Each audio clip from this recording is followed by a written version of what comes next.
He was born in Japan to less than thrilled parents. They just didn't have high hopes for Pac-Man. Nobody had high hopes for Pac-Man. Yet the little yellow dot enchanted a nation.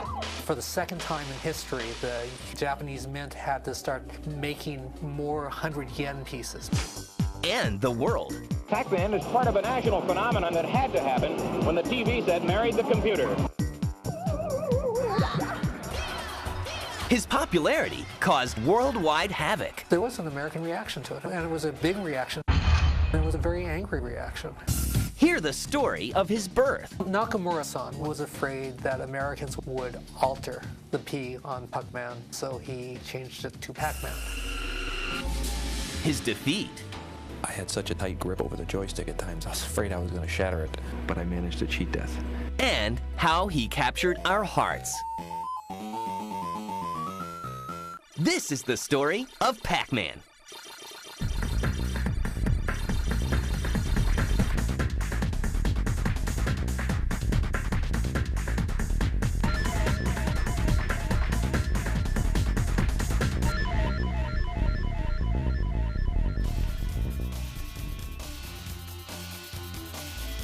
Back in the early 80s, every town would have a recreational center. There would be pinball games, pool tables, shuffleboard, air hockey, foosball, and then maybe a video game or two. And most people didn't bother to go to the recreation centers in their town until some of the more modern games started coming out. Video games have been out there since about 1972, but they really had no major impact on the public. But all that is about to change with the birth of Pong, a video game that paves the way for the golden age of arcades to officially begin.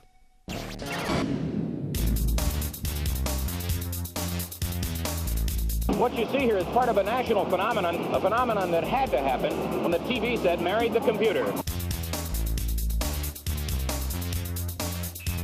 Space Invaders was like the first game in this three-game progression that brought the public completely into the arcades and made them become enamored with video game playing. Space Invaders had initiated the wave and the excitement in arcades in both Japan and the United States. And right after Space Invaders, Asteroids came out, and Asteroids suddenly had further enhanced gameplay where people could get very high scores, and also got the competition going for people playing against each other in a bigger way than Space Invaders started for high score laurels. Video games were everywhere.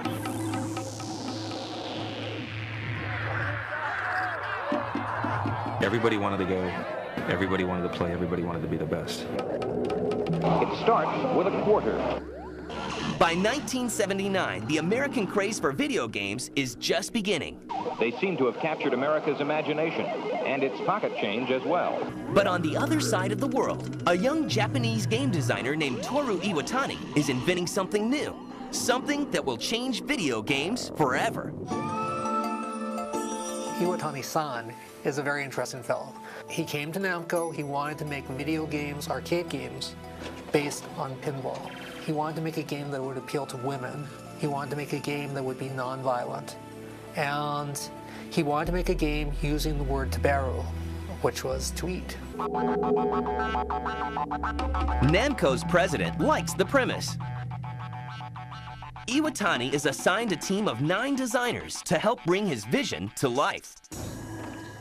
Bear in mind, back then, hardware was pretty limited. You could get shapes and colors, but they couldn't be very detailed.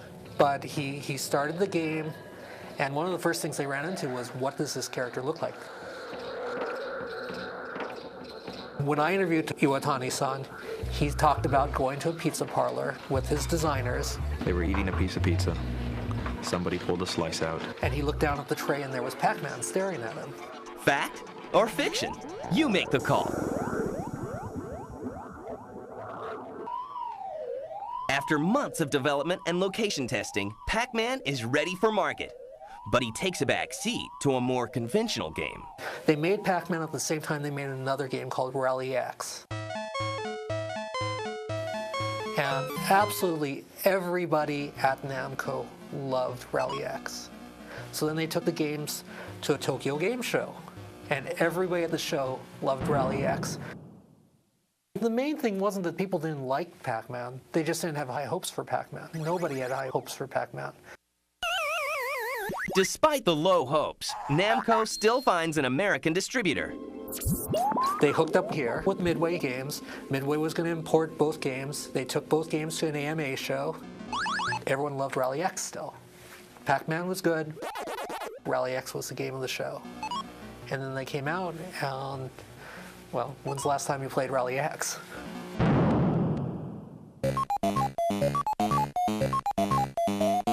In 1980, Pac-Man is released in Japan and instantly develops a feverish following.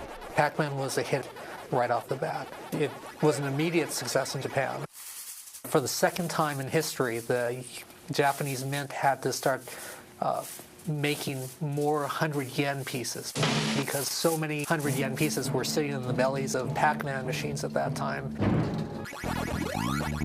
Now it's time to release the game in America. Well, with one major exception. It was originally going to be Pacman, based on the shape. And Nakamura-san was afraid that Americans, with their quote-unquote proclivities towards dirty words, would alter the P on Pacman, and so he changed it to Pacman. With the new name in place, the Bally Midway Company releases Pac-Man in October 1980 to a hungry American market. Coming up, Pac-Man Mania. Pac-Man is known as the cute game. What's the object? You have to clear the... Yes, you have to get all the dots off.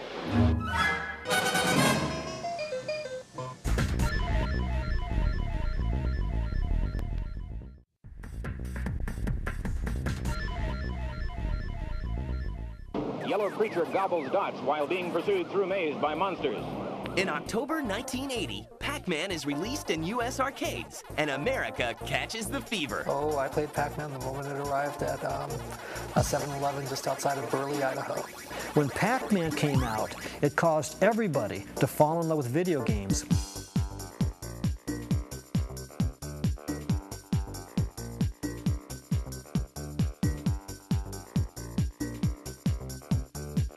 The biggest arcade game of all time, by a long shot, the biggest arcade game of all time. In the United States, it caught on. You'd go into any large arcade by mid to late 1980, and you'd see an entire row of Pac-Man machines. And manufacturers have trouble keeping up with the demand. In suburban Franklin Park, you'll find Midway Manufacturing feverishly turning out 350 Pac-Man games every day in 3 different cabinet styles. Remember, we're talking about 1980. We're talking about the beginning of MTV. People are still fascinated. They're fascinated with technology. They're fascinated with video, bright images, music, and the future. Pac-Man brought more people in. People went to arcades specifically looking for Pac-Man. The little yellow guy becomes the media's biggest star. Believe it or not, Pac-Man games are wildly successful. Pac-Man finds himself in some very strange places. They popped up everywhere. I mean, 7-Elevens would carry them. Grocery stores are carrying them. The funny one is that at least one funeral home had a couple of arcade machines in its basement. Pac-Man was so good that it managed to escape the arcade and be a unique item for entertainment that could be found any place, not just an arcade. It was an incredible phenomenon at that time. Suddenly, everyone wants a piece of the Pac-Man pie. Pac-Man was the granddaddy in marketing history of gaming property.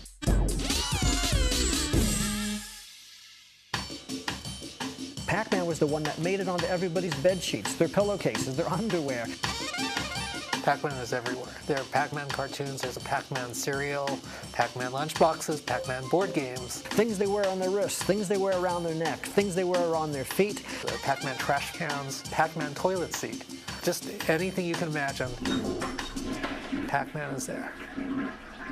Pac-Man was really the beginning of all that for the video game industry. It's not unique anymore because everything seems to be doing that now, but they're just following the path that was trailblazed by Pac-Man 20-some years ago. Love for Pac-Man knows no boundaries. Women loved Pac-Man, and they came into the arcades to play it.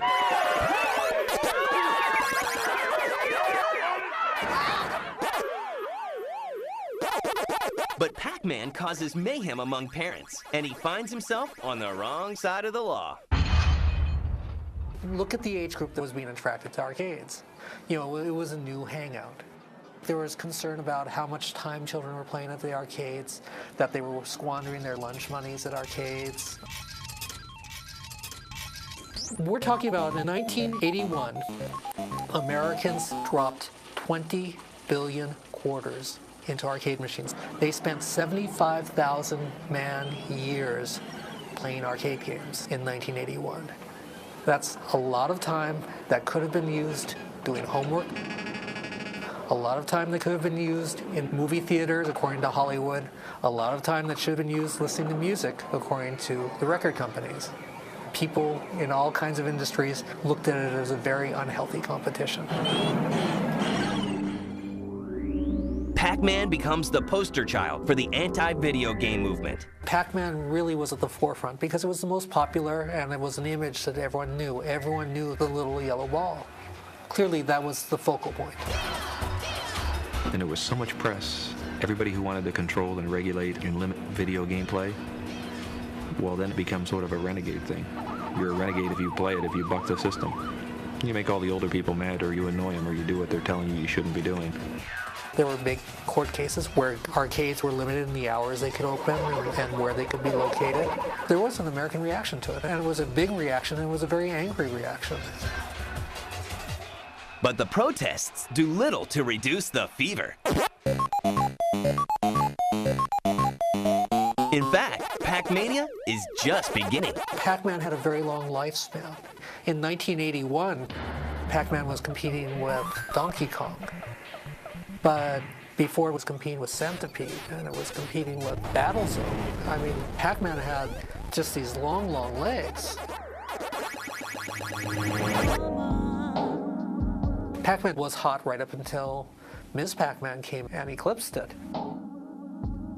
Ms. Pac-Man is released in January 1982. But the game is created by college students, not Toru Iwatani, the creator of Pac-Man. Ms. Pac-Man's a great story. Namco had nothing to do with the creation whatsoever.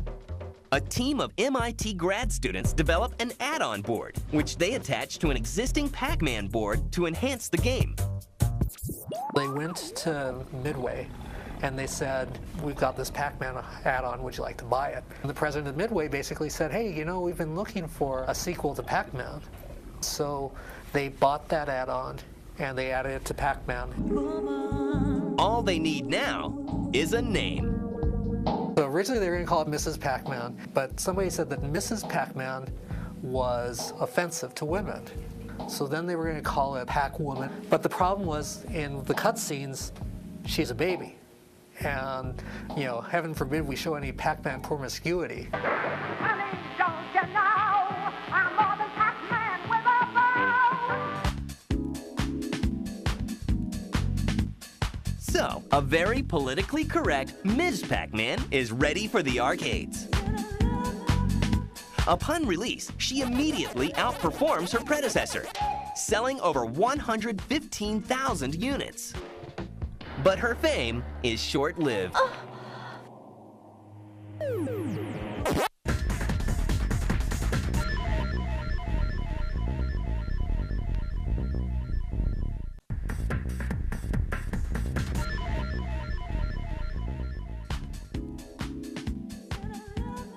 By mid-1982, the arcade craze fades as fast as it grew. Inevitably, there was a shakeout, and the number of arcades that were existing in America at that time, which numbered maybe about 20,000, which was a lot. It was an arcade in every town, essentially. Then it shook out so that there were only about 12,000 left, and then it shook out more, and there were only about 4,000 left. The Pacman family alone isn't enough to save the ailing arcade business. Games become unpopular when people get very good with them. You see, Pac-Man is one of the greatest games, and the reason it's one of the greatest games is because it's also one of the hardest games. Players who become adept at it know that there are patterns.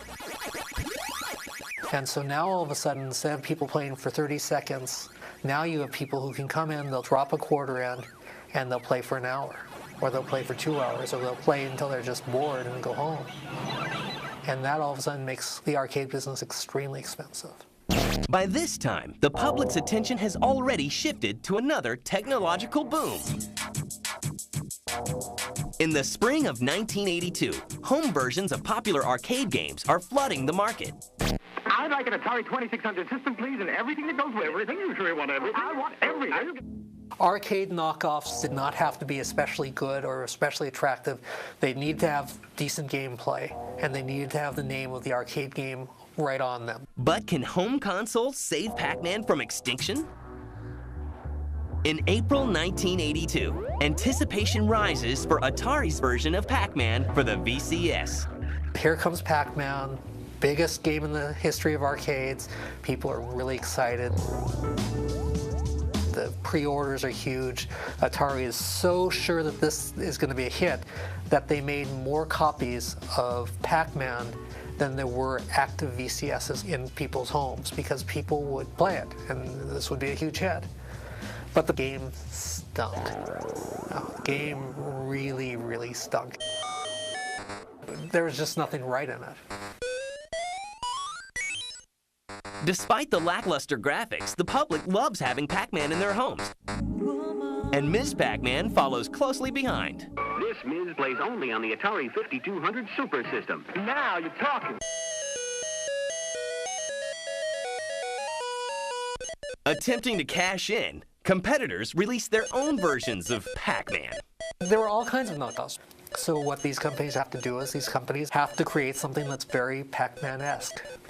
And so you have all kinds of games that look like Pac-Man. Meanwhile, Pac-Man's legitimate relatives continue to flood arcades.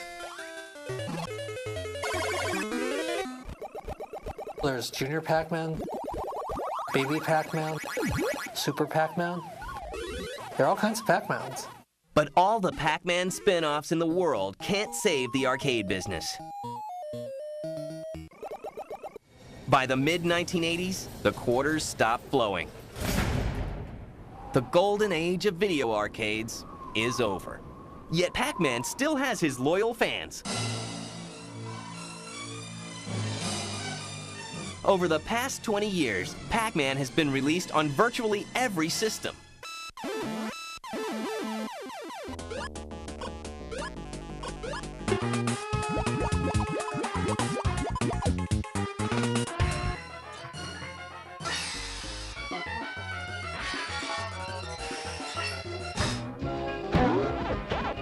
And the desire for high scores never wanes.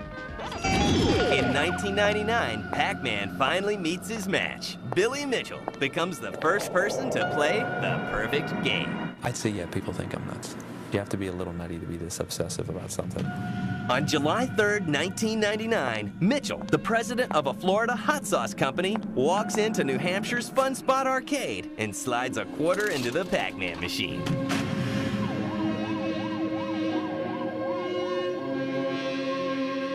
I had such a tight grip over the joystick at times, I was afraid I was going to shatter it. It was for sure the most difficult thing. 6 hours later, Mitchell manages to eat every dot, every ghost, and clear 256 screens. He actually beats the game. 6 hours isn't really any big deal. I could easily do 12 hours.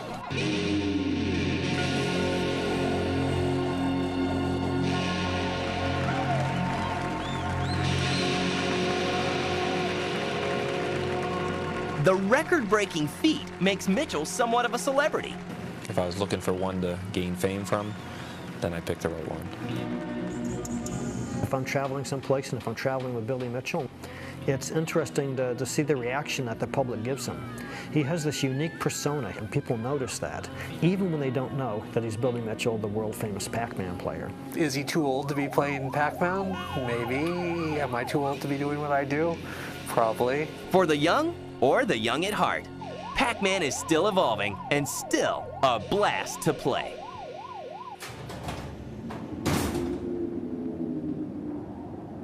There are very few game characters from the early 80s who are still active in today's gaming scene. Pac-Man would be probably the main one.